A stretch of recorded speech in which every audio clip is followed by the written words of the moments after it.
So I thought I'd show one of the sort of quick little illusions that you can see as a result of refraction and things. So this involves a 2p coin, or any coin, and a mug, and some water. And what I'm going to do is I'm going to place the coin in the mug so you can see it there. And all I'm going to do is move the mug slightly away from the camera. And now that coin has disappeared. And the reason the coin has disappeared is there is no direct line of sight from the coin. So light is reflecting off the coin coming out of the mug. But in order to see it, you'd have to be sort of on top of the mug. You've got to be able to see it in a direct line of sight.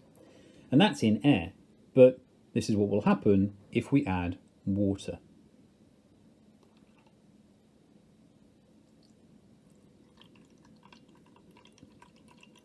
And as we add more water, what we will find is that coin will drift into view. Now, it's not being moved around by the water. It's still in relative to the cup. It's still in exactly the same position. But now, from this perspective, you can actually make out the entire coin. You can even see how much it's worth and that it's quite old and it was sitting on top of a desk drawer for quite a long time. And this is happening now because what we now have is a situation where light which is coming out from the coin and reflecting up from the coin is now moving from a boundary of where it's moving in water to where it's moving in air. And that leads to a change in direction, which leads to a change in angle. And so for our perspective, it now looks as if we can see the coin. So the coin is in a shifted position. Now we've got a kind of image of where the coin is, although we can't, which is something that comes up if you ever try and look underwater. Things are never exactly where they appear to be. The coin hasn't moved, but our perspective of where it is certainly has. And if you've got a cup, a coin and some water, which hopefully people can get hold of, yeah, that's a little thing. You can try that yourself and see it mysteriously appear into sight.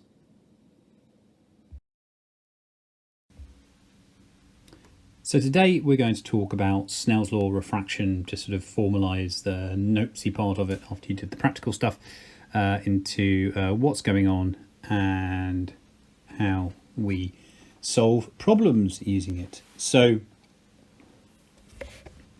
the thing that we will get is whenever a ray of light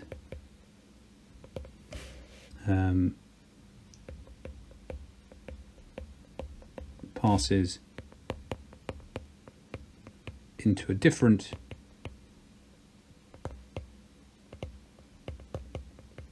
medium, it will change speed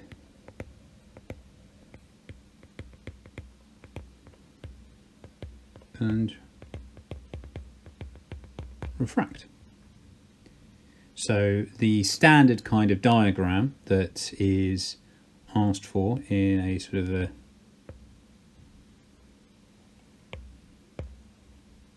GC exam is something that will look a bit like this.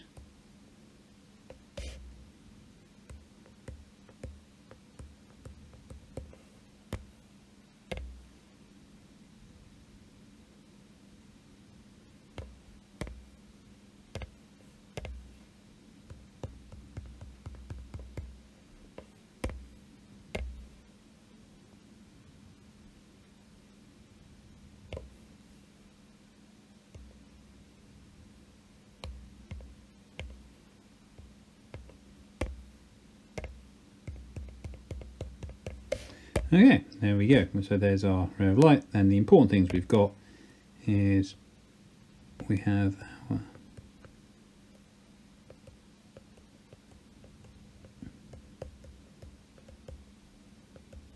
angle of incidence, and there is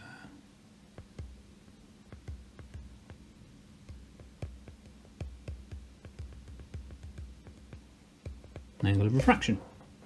Okay, so that's a kind of how we get things. Now, as far as the GCSE is sort of concerned, it's only ever really interested in this action here, which is what we get when we're going into the medium. And the equation you need to remember is really always dealing about something going from, say, air into something like glass or water or so on and so forth. So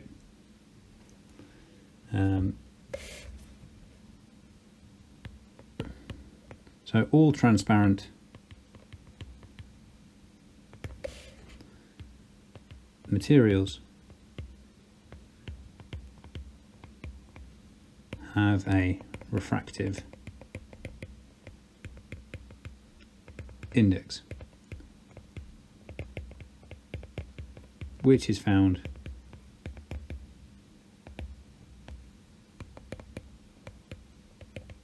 through the relationship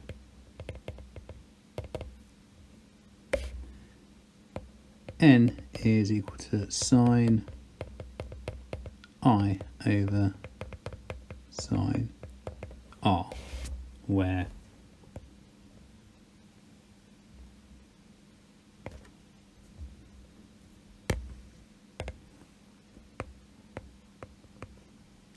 N is the refractive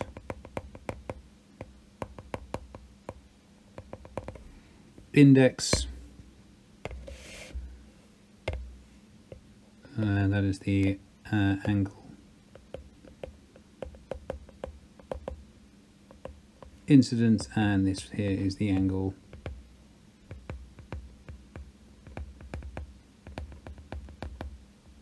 of refraction. And for all of these materials, N is always greater than 1. Okay, so, and I might talk a little bit about what this N sort of represents, but this here is what is called Snell's law. The refractive index is sine I over sine R. So a vacuum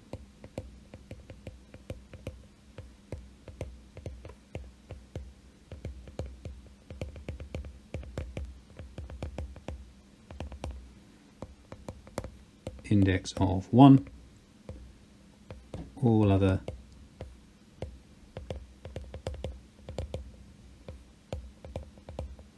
materials have a value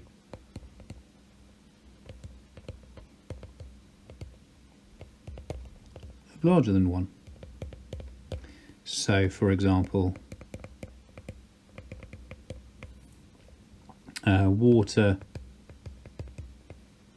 has a refractive index of about 1.3, glass is about 1.5, and diamond is about 2.4. Now, something that's interesting but not related to the actual sort of like what you need to know at GCSE is this number is actually comes from how much slower light is in that material than it is in a vacuum. Basically, you're comparing everything to the speed of light in a vacuum. So, for example, the speed of light, which is often written as c in a vacuum, is 300 million meters per second. But if you put it through, say, glass, well, the speed of light in glass is 1.5 times slower than that. The speed of light, if it's running through glass, is actually going to equal 200 meters per second. That's not a relationship you need to know, but that's what the number is also representing. It's how much slower. The bigger the number, the slower light is going to travel through that material, and the more we're going to get a turn in terms of the angle at which the change of the angle from the angle of incidence to the angle of refraction. So let's do a couple of worked examples on this. So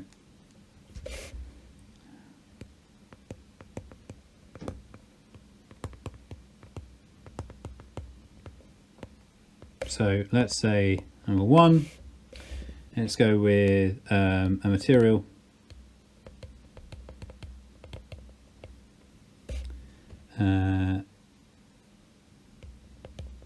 Has a ray of light.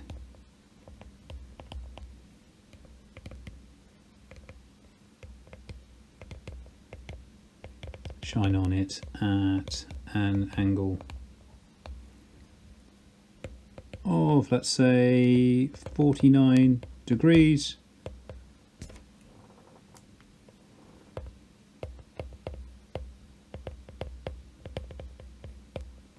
It refracts at an angle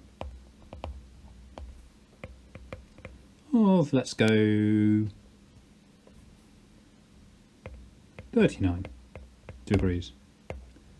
What is the refractive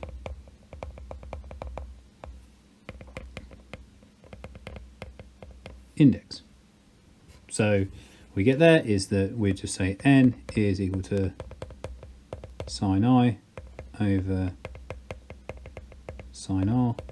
So we get sine of 49 over sine of 39. And I now need to throw that into my calculator.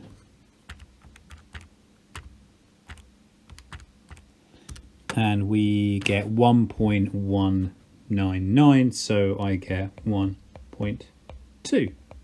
So light slowing down by a factor of 1.2. So that's traveling at a mere 2.5 times 10 to the 8 meters per second. So not too shabby. And so this is kind of a standard question sort of thing. They might give you some data and say, what's the, what is this? To expand it, however, we might instead get a question such as this. Ray of light hits diamond. Let's go with diamond. At an angle of, let's go with 76 degrees. What is the angle of refraction? And n for diamond is 2.4. You do not need to remember specific values of refractive index, because you don't really come across very many different ones. You come across water and perspex, really. So you don't ever need to recall them. You don't need to know in your head that perspex or glass, because they can give you something that's slightly different. Because I think the highest refractive index I've found on a Wikipedia table is about 4. Some weird alloy that was made up, transparent alloy. So what we have here is that we've got n is equal to sine I over sine r. So that gives us, put our numbers in, we've got 2.4 is equal to sine 76 over sine r. So we can rearrange, and we've got sine r is equal to sine 76 over 2.4,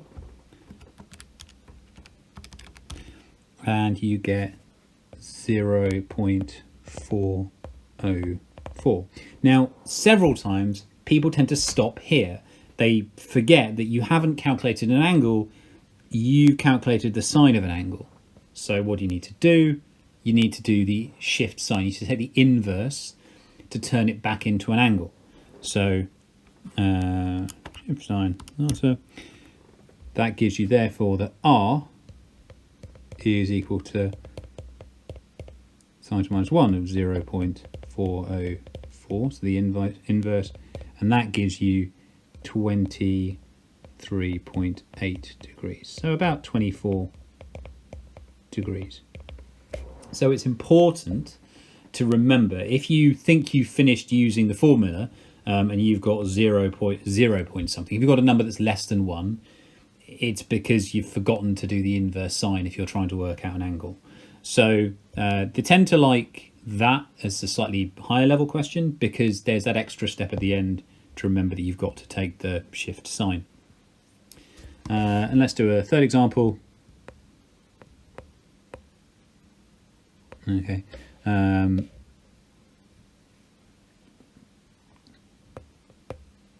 refracted ray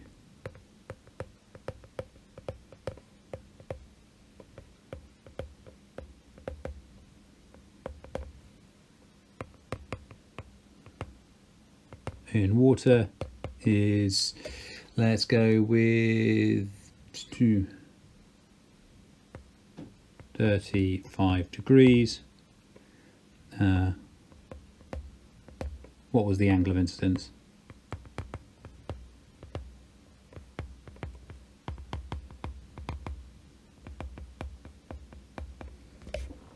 And for water, n is equal to 1.3. So we'd get there, we'd say n is equal to sine I over sine r. And this time we know that we get 1.3 is equal to sine I over sine of 35. So that gives us sine I equals 1.3 times sine 35.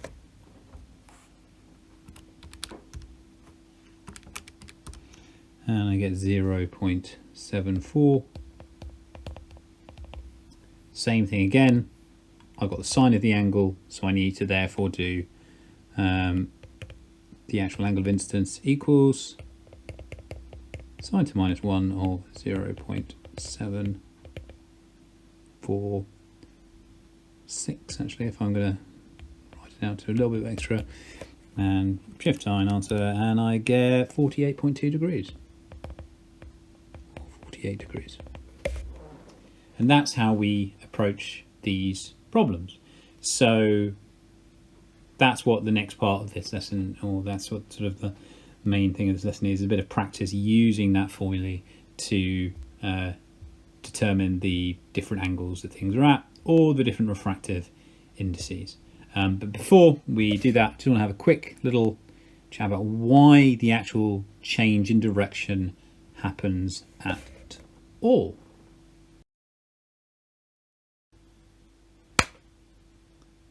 So this is using the simulation again, just to sort of demonstrate a little bit about why the turn happens due to the change in speed. Now, what I've got here is, this is our classic sort of picture of a laser, and we've got our beam. Now, instead we're going to think about it in a slightly different way. We're going to look at it as if it's a wave. So what this is it's a diagram. It's called a wave front diagram, and each of those bright red lines you can think of, they're essentially the peaks of the waves, and the dark lines are the troughs.